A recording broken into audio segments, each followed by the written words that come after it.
Hello, welcome to my channel Financial Coach How to Make an Epic Money। तो ये channel है मेरी YouTube पे जिसका नाम है फाइनेंशियल कोच। इस पे मैं आपको फाइनेंशियल अवेयरनेस के लेक्चर्स डालूंगा ऑन डेली बेसिस। 1 या 2 लेक्चर्स डेली आया करेंगे और ये सारे जो है फाइनेंस के रिलेटेड होंगे, इन्वेस्टमेंट के रिलेटेड होंगे, share market, Sensex, Nifty and why we should invest, why how to invest और वाई टू इन्वेस्ट और how much to and how long to invest. ये सारी चीज़ें जो है ये मैं आपको इन डिटेल बोलूँगा। और अगर आप फेसबुक पे देख रहे हैं तो फेसबुक पेज पे मेरे ये जो फाइनेंशियल अवेयरनेस के लेक्चर्स हैं इनके साथ साथ रिक्रूटमेंट रिलेटेड लेक्चर्स और इंग्लिश स्पीकिंग रिलेटेड लेक्चर्स जो है वो भी आया करेंगे एक ही पेज पे। लेकिन यूट्यूब पे ये जो दो चैनल्स है मेरी, एक है इन ऑल राउंड टीचिंग जिस पे रिक्रूटमेंट रिलेटेड जो है जितना भी मटेरियल है, चाहे लेक्चर्स है या एमसीक्यूज़ है या मॉक टेस्ट्स है, वो सारे मिला करेंगे आपको ऑल राउंड टीचिंग पे। और जो जितनी भी financial awareness related knowledge and lectures है वो आपको इस वाली चैनल दैट्स फाइनेंशियल कोच पे मिलेंगे। So let's start today's lecture. और इस लेक्चर में आपको मैं बोलना चाहता हूँ सबसे पहले ये कि इन्फ्लेशन का आपको पता है इन्फ्लेशन क्या होती है और एक्सपेंसेस जो है वो कितने हैं आजकल के ज़माने में। मॉडर्न ज़माने में इन्फ्लेशन काफ़ी ज़्यादा है और हमारे जो एक्सपेंसेस है वो भी काफ़ी ज़्यादा है।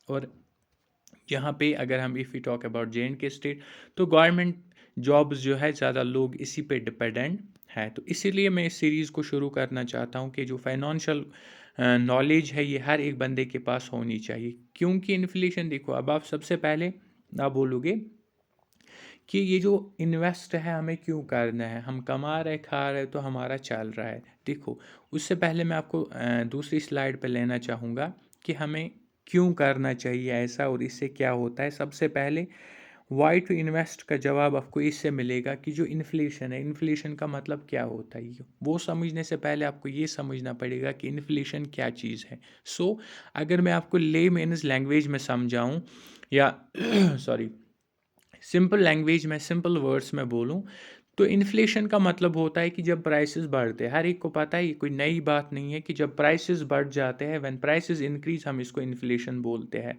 और इससे क्या होता है, जब प्राइसेस बढ़ जाते हैं तो एक्चुअली होता क्या है, द वैल्यू ऑफ करेंसी जो है वो डिक्रीज़ होता है। हमारे पास जो करेंसी होती है उसका जो वैल्यू होता है वो डिक्रीज़ होता है, जिसकी वजह से उस करेंसी का परचेजिंग पावर जो है वो डिक्रीज़ हो जाता है।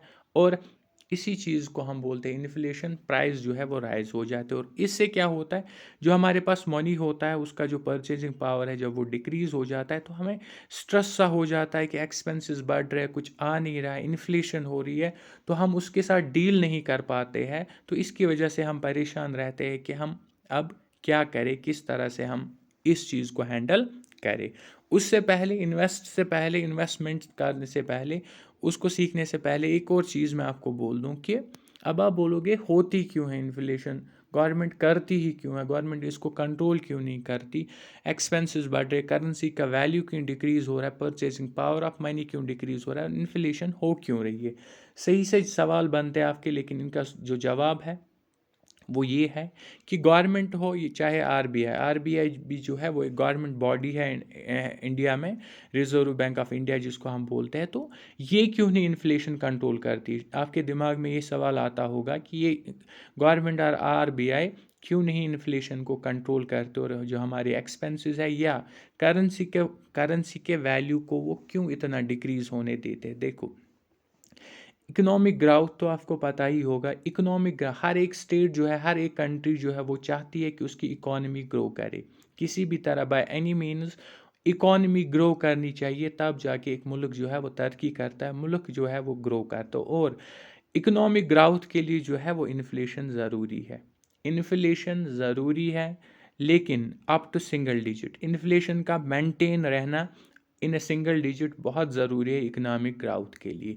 यानी कि गवर्नमेंट हो चाहे आरबीआई हो, उसको इन्फ्लेशन एक सर्टन रेट तक, यानी कि single digit means up to 9%, उनको इन्फ्लेशन जो है वो रखनी है मेंटेन करके, तब जाके जो है इकॉनमी जो है वो ग्रो करेगी।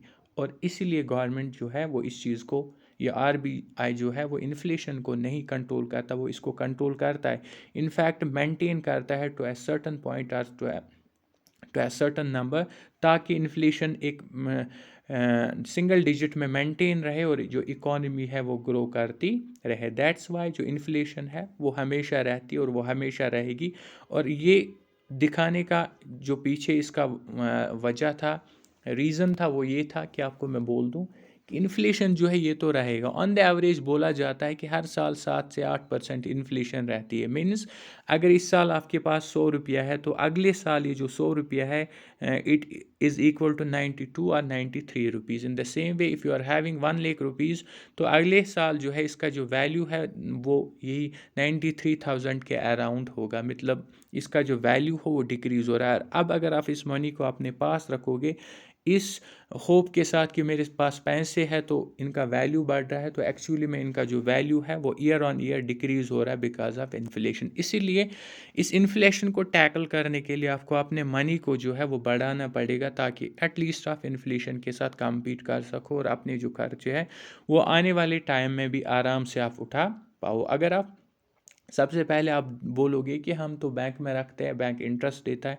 हर एक बैंक जो है ऑन द एवरेज 3 से 4 4% का इंटरेस्ट हमें देता है, और वो जो है इन्फ्लेशन से काफ़ी नीचे है। तो हाँ, वो रेट ऑफ इंटरेस्ट हमें इन्फ्लेशन के साथ लड़ने में भी मदद नहीं करेगा। उसके बाद अगर हम देखें जो फिक्स्ड डिपॉजिट होता है उसमें मनी डिपॉजिट करते हैं वो यूजुअली अराउंड 7% हमें देते हैं इंटरेस्ट, जो लगभग नज़दीक है इन्फ्लेशन के। तो इन्फ्लेशन से वो हमें कोप करने में या उसको टैकल करने में मदद कर सकता है, फिर भी कुछ 1 आधा% वो पीछे रह जाएगा। तो अब रास्ता क्या है, तरीका क्या है, हमें वो देखना है और साथ साथ हमें इकोनॉमिक इस अवेयरनेस को भी लेना है, फाइनेंशियल अवेयरनेस नॉलेज को भी हमें लेना है। हमें फाइनेंशियली अपने आप को अवेयर करना है ताकि हम इन चीज़ों को समझें और इन पे हम उसी तरह से आगे हम इनके साथ लड़े और आगे हम इनके साथ चले, इस चीज़ को लेके चले। अगर हम देखें फाइनेंशियल अवेयरनेस की, अगर हम बात करें कि वाई टू इन्वेस्ट पे अब हम आते हैं कि इन्वेस्ट क्यों करना चाहिए। देखो असल में होता क्या है, द कॉन्सेप्ट ऑफ कंपाउंडिंग अगर आपने सुना है तो ठीक है, अगर नहीं सुना है तो मैं आपको बोल देता हूँ, आने वाले क्लास में एक पूरा जो है वीडियो मैं उस पे बनाऊंगा कि कंपाउंडिंग कैसे काम करता है। लेकिन इसमें बेसिक जो चीज़ें मुझे आपको बतानी थी वो इन्फ्लेशन कि ये बढ़ेगी, इस उम्मीद में नहीं रहना है कि नहीं किसी साल कम होगी, कुछ होगा तो हमारे पैसे बढ़ेंगे। मनी के साथ इसका जो वैल्यू हो वो डिक्रीज़ होता रहेगा, परचेजिंग पावर डिक्रीज़ होता रहेगा। इन्फ्लेशन जो होती रहेगी तब जाके जो है इकॉनमी ग्रो कर पाएगी। तो अब अगर हम देखें कि वाई टू इन्वेस्ट, हमें इन्वेस्ट क्यों करना चाहिए, इन्वेस्ट हमें क्यों करना चाहिए, अगर हम उस चीज़ को अब देखें तो इन्वेस्ट हमें इसलिए करना चाहिए क्योंकि जितने भी बड़े बड़े बिजनेसमैन हैं, चाहे आप अमानी की बात करो, चाहे आप वॉरेन बफेट की बात करो, चाहे आप बिल गेट्स की बात करो, ये जितने भी बड़े बड़े बिजनेसमैन हैं एक्चुअली ये इन्वेस्टर्स है।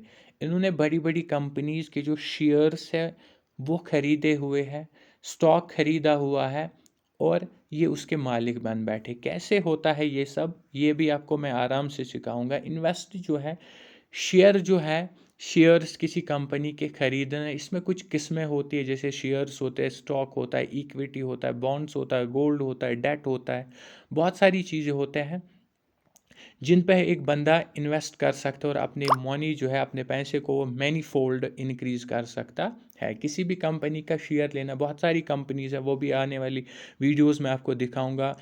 इसमें सिर्फ मैं इस वीडियो में आपको ये बोलना चाहता हूँ कि वाई टू इन्वेस्ट, इन्वेस्ट क्यों करना, और रीज़न है इन्फ्लेशन। और बैंक जो है हमें क्या देता है वो भी मैंने आपको बोला। बैंक का जो बिज़नेस मॉड्यूल है वो क्या है वो भी मैं आपको बोल दूंगा आने वाली वीडियोज़ में। वो कैसे पैसे बनाता है हम इंसानों को बेवकूफ़ बना के। हालांकि अगर मैं आपको यहाँ पे एक बात बोल दूँ कि बैंक जो है, बैंक के पास एक और डिपॉजिट होता है जिसको हम आरडी बोलते हैं, रिकरिंग डिपॉजिट। यानी अगर आपके फिक्स, अगर आपके सेविंग अकाउंट में कुछ पैसे हैं वो उन पे भी आपको फिक्स्ड अकाउंट जितना इंटरेस्ट मिल सकता है सीधे सेविंग अकाउंट में। कैसे मिल सकता है, उसको हम आरडी बोलते हैं, रिकरिंग डिपॉजिट। यानी कि एक सर्टन अमाउंट ऑफ मनी आपके अकाउंट में आ जाएगा, आपको बैंक को बोलना है और वो उस पर जो है रेट ऑफ इंटरेस्ट फिक्स्ड की लगाएंगे। लेकिन ऐसा होता नहीं है यूजुअली, और ना ही बैंक वाले देते हैं, ना ही बोलते हैं और ना ही कस्टमर उनको बोलता है। लेकिन करना क्या चाहिए, हमें कैसे डील करना है, अपने मनी को हमें डिक्रीज़ होने से कैसे बचाना है और इसको कैसे मैनीफोल्ड बढ़ाना है, ताकि हम आने वाले टाइम में इन्फ्लेशन के साथ लड़ सके, अपने एक्सपेंसेस के साथ लड़ सके। इन्वेस्ट करना है, रीज़न मैंने आपको बोल दिया, कैसे करना है, कहाँ करना है, वो सारा जो है मैं आपको इन डिटेल में वो आपको सारा बताऊँगा कि हम कैसे करते हैं और हमें कैसे करना चाहिए।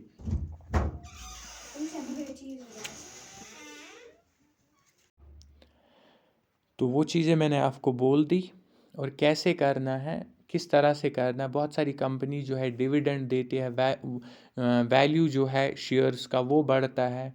या अगर हम इक्विटी की बात करें या म्यूचुअल फंड की बात करें, तो वो एक सर्टन अमाउंट ऑफ रिटर्न जो है वो हमें देता ही देता है ईयर ऑन ईयर, और कंपाउंडिंग का इसमें रोल आ जाता है, जिसकी वजह से हमारे जो पैसे हैं वो मैनी फोल्ड इंक्रीज़ हो सकते हैं। और आने वाले टाइम में हम जो ये रखते हैं ख्याल अपने दिमाग में, कितने पैसे हैं, इतने खर्च करेंगे तो चल जाएगा, उन पैसों को बहुत बढ़ा के हम आने वाली जनरेशन्स के लिए भी कुछ छोड़ सकते हैं, और उनके लिए भी हम कुछ कर सकते हैं थ्रू दिस। लेकिन जाते जाते इस वीडियो को एंड करने से पहले मैं आपको एक बात बोल दूं कि जो ट्रेडिंग होती है, trading is something different, and ये जो है इन्वेस्ट करना शेयर्स में, स्टॉक्स में, इक्विटी में, म्यूचुअल फंड्स में, डेट्स में, इट्स समथिंग डिफरेंट। और मैं आपको I want recommend you for trading, क्योंकि ट्रेडिंग का जो रूल है, एक्सपर्ट्स का जो कहना है वो ये है कि ट्रेडिंग में 90% जो है उनका लॉस होता है, और 10% जो है वही उसमें कमाते हो। 10% वो लोग हैं जो काफ़ी टाइम से उसमें लगे होते हैं, एक्सपर्ट्स होते हैं, और जो अभी अभी नया आ रहा है इस मार्केट में, तो उसके लिए ट्रेडिंग आई वोंट रिकमेंड। लेकिन जो बाकी इन्वेस्टमेंट है करना, वो हमें होल्ड करना होता है for a longer period of time. जितना हम उसको लॉन्गर पीरियड ऑफ टाइम के लिए होल्ड करेंगे, उतना ही वो हमें रिटर्न्स देगा। कंपाउंडिंग के थ्रू हमारे जो पैसे वो मैनी फोल्ड बढ़ेंगे, और वो मैं आपको बोलूँगा कि कैसे बढ़ेंगे आने वाले लेक्चर्स में। ये जो है सारा हम क्लियर करेंगे, कैसे मंथली 500 1000 एक after a certain period of time 1 crore में कन्वर्ट हो जाएगा, 1 करोड़ बन जाएगा थ्रू कंपाउंडिंग। कोई लॉटरी नहीं है, कुछ नहीं है, सिंपल सा रूल है, सिंपल सा शेयर, सिंपल सा इन्वेस्टमेंट है, और सिंपल कंपाउंडिंग के ज़रिए ये अमाउंट कहाँ से कहाँ पहुँचता है, वो सारा आप आने वाली वीडियोस या लेक्चर्स में देखेंगे। सो आज के लिए हम इतना ही रखते हैं। Thank you, do subscribe, like and comment. Thank you.